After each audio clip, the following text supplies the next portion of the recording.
Guys, it's me, Shell360. I'm doing another night review. I'm sorry. I'm doing a night review because I just am not feeling good, and I'm trying to get these reviews out because if I wait until I feel better, it might be another week before I get this review, and I want to be caught up. I want us to be done with this series before Christmas.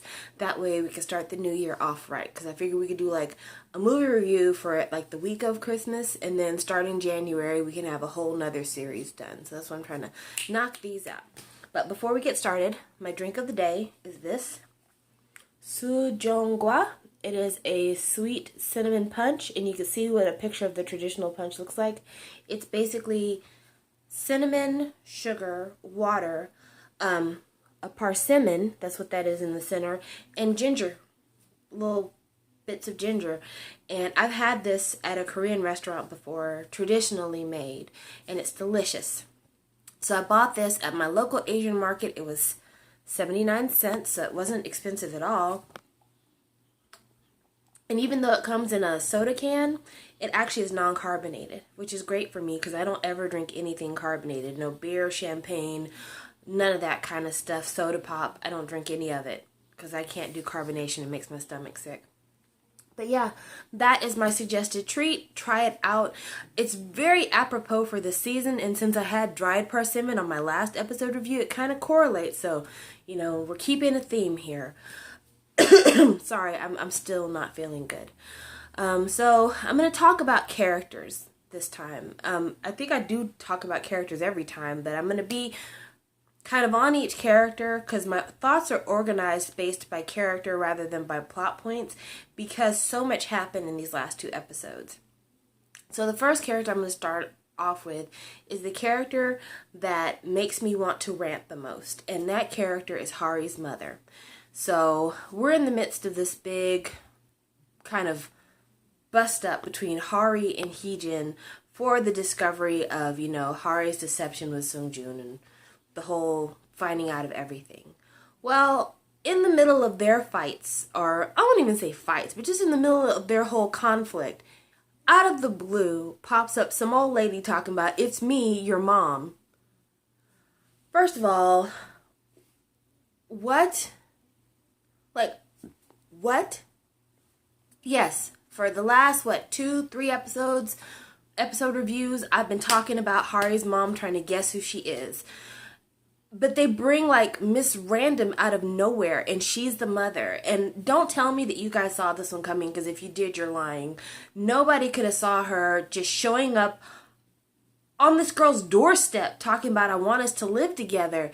It was the most random insertion of a character I've ever seen. And I feel really let down because I thought that the producers maybe would at least give the mother some pertinence to the story. And at the very least, they should have used her to tie up some loose ends we had about Hari's family line story. Because, you know, when the episode first started, or not the episode, but the series, when the series first started, we had the whole drama with Hari's father slapping her and her stepmother calling her mother a whore, basically. And this woman, she provides no explanation as to why the stepmother hates her. She doesn't provide any backstory as to how she and Hari's father got together and subsequently separated. All we know is she couldn't be with the man she loved, so she left her daughter behind. That makes no sense. I don't understand this at all. And then she's like, "Well, I've come here to get her back, to bring her with me." Your daughter's 30. She's out of school. She's a grown-up. What are you going to do with her? I mean, everything about Hari's mother's appearance in the story made no sense at all. And I was really through with it. Like, super through with it. So I wanted to make sure I talked about that. Other characters, side characters. The little Italian-speaking lady, one of you commented on my video, and I wish I could remember who, but I'm terrible with names. But you commented that it's the same actress played the old lady at the restaurant where they had to do all the chores because Sungjun lost his wallet. Same old lady, or same actress played the old lady at the restaurant and played the Italian-speaking lady in The Office. I didn't catch that, so good job. I was really excited about that. I don't know if maybe that's going to mean anything or if they just did it to see if viewers would catch on. But I thought that was really, really cool, so thank you for bringing my eye to that because I totally missed that. But the Italian lady does make the statement to the staff at Most that, you know, they need to make sure they're #1 next month. And I thought that maybe we were getting to the point where we were losing the plot about Most being in danger, but they brought that back and it played a really prominent role in episode 12. And I'm really happy about that because, like I said, I thought that maybe they were just going to let that go because it didn't seem like anybody else was worried about it. It hadn't been mentioned all that much. And we've gotten to kind of know the characters in The Office. Not in any kind of deep way. Like, we don't know anything about their families or if any of them are married to other people. As far as we know, it's an office full of single people. But we have kind of gotten invested in their personality, especially Pong Ho and Chief Cha. They become really important to us. And then, of course, you know, Gold Digger and her target, which, is he not the most adorable thing ever? So I was glad that they brought the magazine back in because maybe we can bring more of these characters into the forefront. Because I find that some of my favorite moments in the show are the scenes that take place at the office. Speaking of the office and romances, Gold Digger chick, her and her guy, she finds out through overhearing a conversation that he is not the chairman's son of the Jin Sung group, I think Jin Sung group, and she's kind of like, oh, so you're not rich? I'm gonna walk over here. No, but I mean, yes, her plans are foiled, and she's ready to dump him like a hot potato, but he is just the sweetest, most adorable guy, and he wants to take care of her. Like, I guess that's his fetish, is taking care of somebody, so he's not going to be shook off. He's going to stay in there and he's going to fight for his position. And I like that because I feel like she needs that change because she was pretty hateful the first couple episodes, maybe even, you know, 4 or 5 episodes in, she was pretty fucking awful. And it would be nice to see her character redeemed through being challenged by a decent human being, like having somebody teach her how to be a good person. I think that would be nice.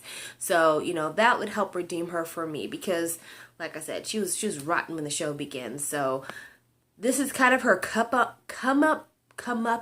Oh my gosh, I can't even talk, you guys. This is kind of her comeuppance, but not really because she's actually being done a favor about how to be a good person. And then now we can get to our main characters. I'm going to save Shin-Yuk for last because he is my favorite. He is my bias in the show.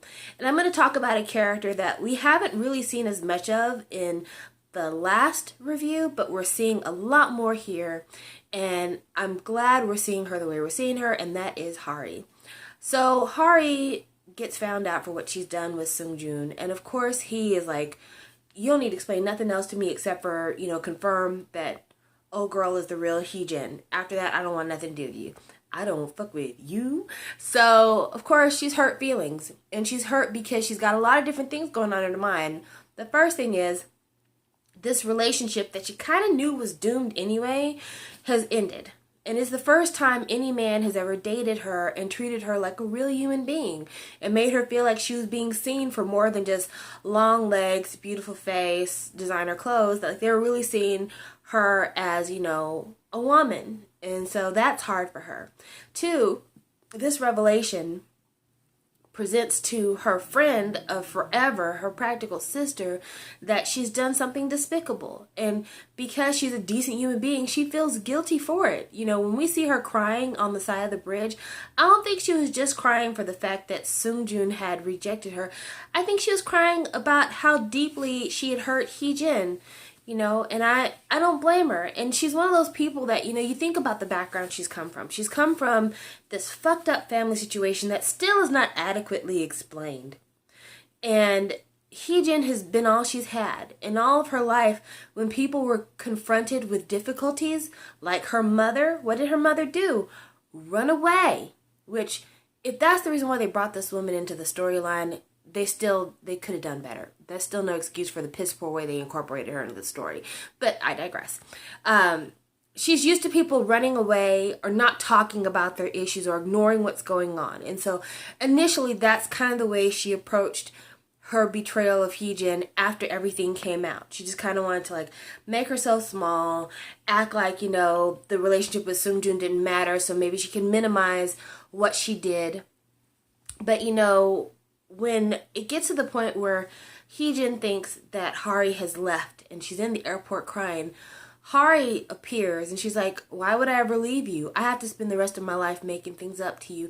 And I thought it was such a great move for her character. I thought it was such a redemption for her to say, you know, I've been all my life surrounded by people who don't handle conflict well.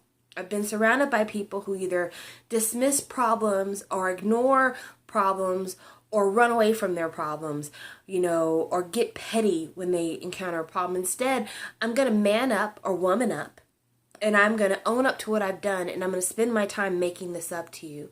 And of course, she does it in adorable ways, not just by giving a really sincere apology, but like one morning, Heejin's getting ready for work, and of course, Hari's there brushing her hair and straightening up her clothes. I'm like, go out and make a lot of money, wife. And I just thought that was adorable. So I was really glad to see them get back on track. And then Hari, you know, she left her job at the hotel, which I don't agree with that because she was actually doing a really good job as an employee at the hotel, but she wanted to see if she can get a job on her own, so I understand.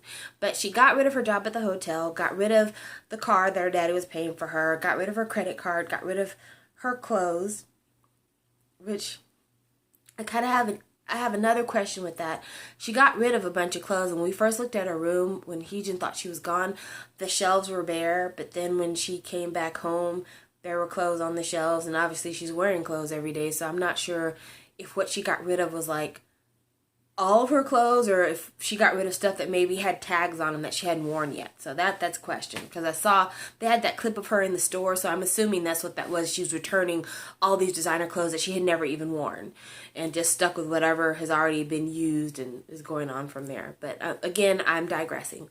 But yeah, I just thought that they really made her character step up in a way that I approve of, and they gave us a flashback of her that I really needed for the storyline, because all this time I've kind of assumed that Heejin has always been there for Hari, but they've never really showed us Hari being there for Heejin in the past. And they showed that little vignette of Hari pushing Heejin up the hill in the shopping cart, and Heejin says, why don't you just leave me behind and call your mom and have her help me out? And she's like, no, I would never leave you behind.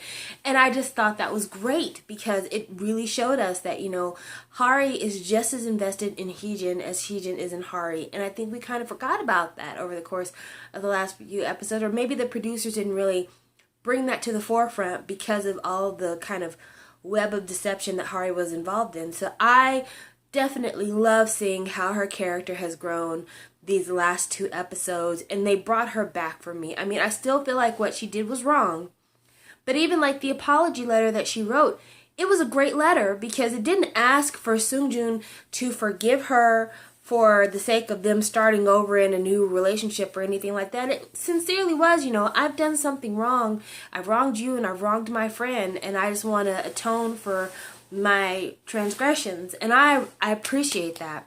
Like, that's one thing that I feel like a lot of people don't know how to do, is deliver a sincere apology, and I think that Hari has done that more than once in this episode. So I look forward to seeing where her character goes from here. Next, I want to talk about Heejin and Seungjoon, because this is probably the most frustrating part of the show for me. Heejin and Seungjoon find out about each other, or at least Seungjoon finds out about Heejin being the real Heejin, and Heejin finally can be herself around him. She doesn't have to hide who she is anymore. But after they finally have the truth kind of sitting out there for everyone to know and for there to be no more misunderstandings, all of a sudden Heejin's creating misunderstandings by being like, oh, we're just classmates. I want to separate our professional and personal lives. And Seungjoon, who we don't know in the series of being an extremely reasonable or patient man, all of a sudden is like a relationship guru. It's like, I'm not going to leave you alone until you tell me the truth. I want to know sincerely what's on your heart, and I'm not going to let you hide behind your wall of emotion, or whatever the fuck he says.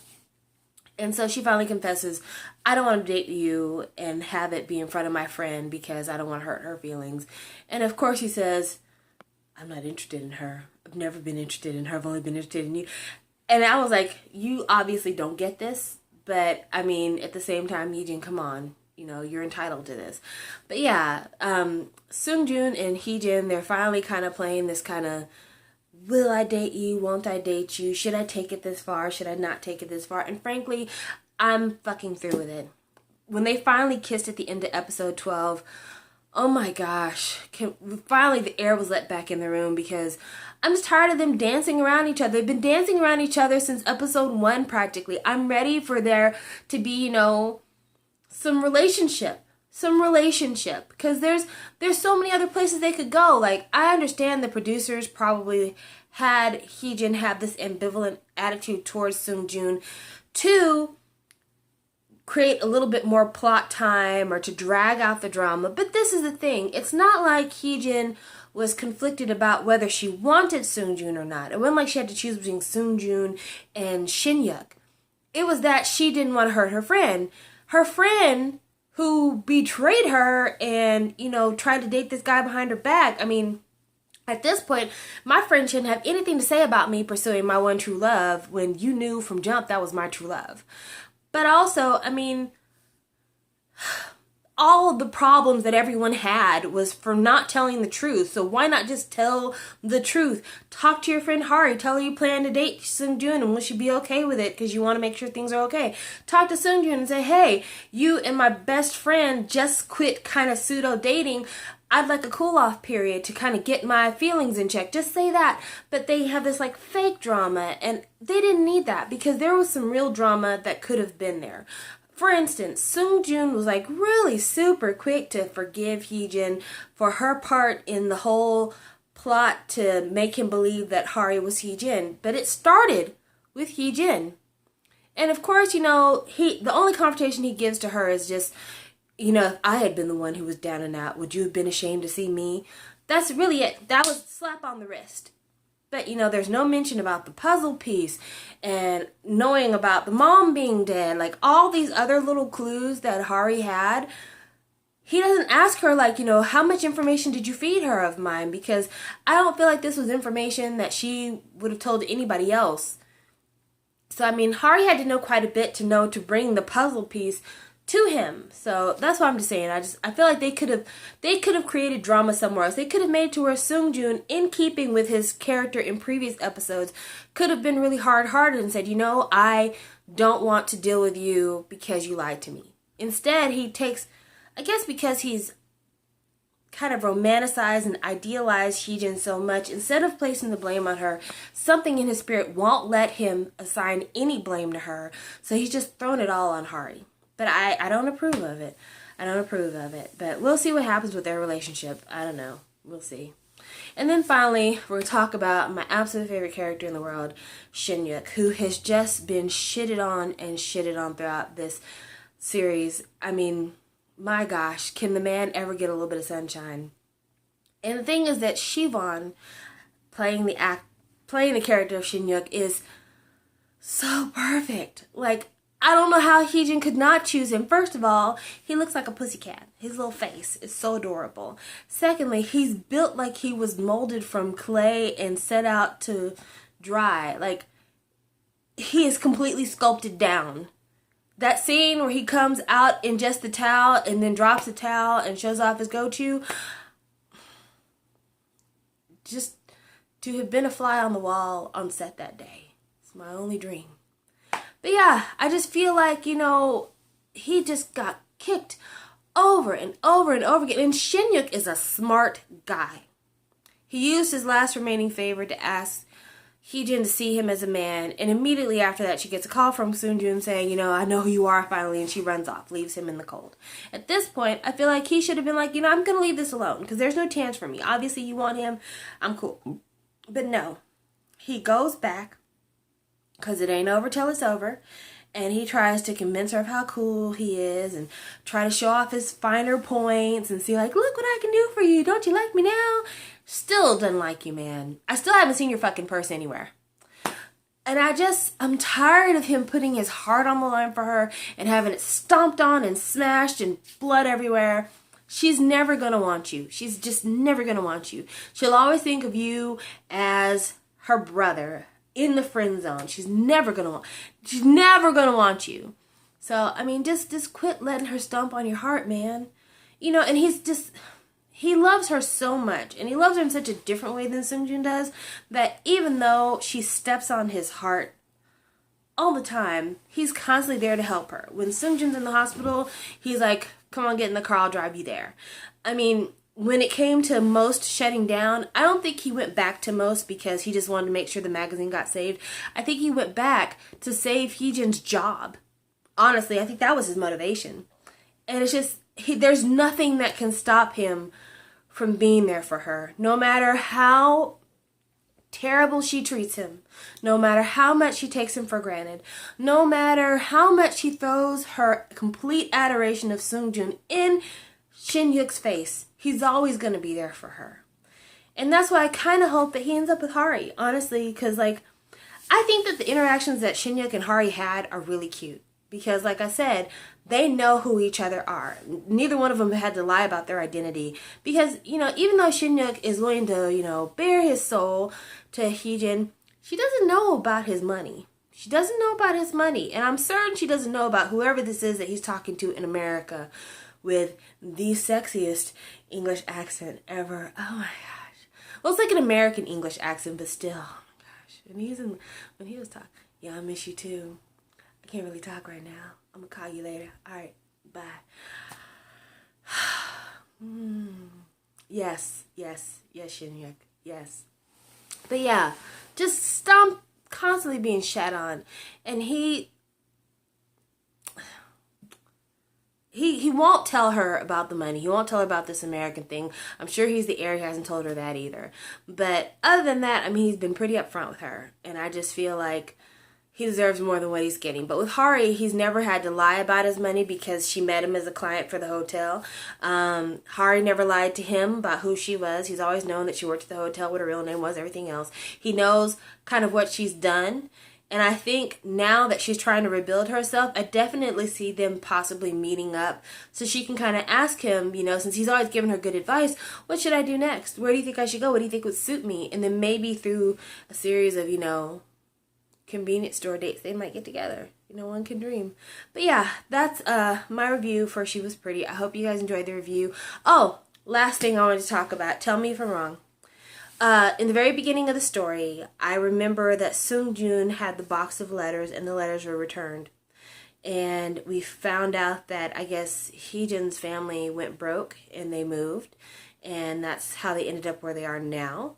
But when Seungjun came over to Heejin's family's home, he said, I used to stay here all the time. If he used to stay there at that actual house all the time, then how did his letters get sent back? Because wouldn't they have just arrived there? Wouldn't it have just been the same? So, I don't know. I feel like that might be a translation error. Maybe he's saying, I used to spend time with you all the time instead of here all the time. But yeah, that if somebody can answer that for me, that'd be amazing. I'd really appreciate that. But yeah, that's it. Thank you for watching my reviews. I know my reviews are hard to watch. I sound like a schizo person, but K-dramas, you know, I try to match their energy, and K-dramas are literally all over the place. Brave is the person who can recap a K-drama coherently, because it just doesn't work for me. But I will tell you that if you're ever in the mood to get a real good, great recap, go to dramabeans.com. It's DRAMABEANS, dramabeans.com. They do recaps of certain shows, and She Was Pretty is one of the shows they have recaps for, and their recaps are fantastic. They do some of the best recaps I've ever read. I love them. I try not to read them until after I've watched an episode myself. And I try not to read them before I do these reviews, because sometimes when I read the recap that they do, they'll have like a little opinion piece at the end, and I don't like to let their opinion influence my opinion. But yeah, I love their recaps. They're brilliant. So check those out if you're looking for like a legit recap, whereas me, I'm offering you my opinion in a review, so it is a bit different. But thank you for watching as always, and I wish you guys the best of health, because I don't have it, but hopefully you will. Talk to you later. Bye.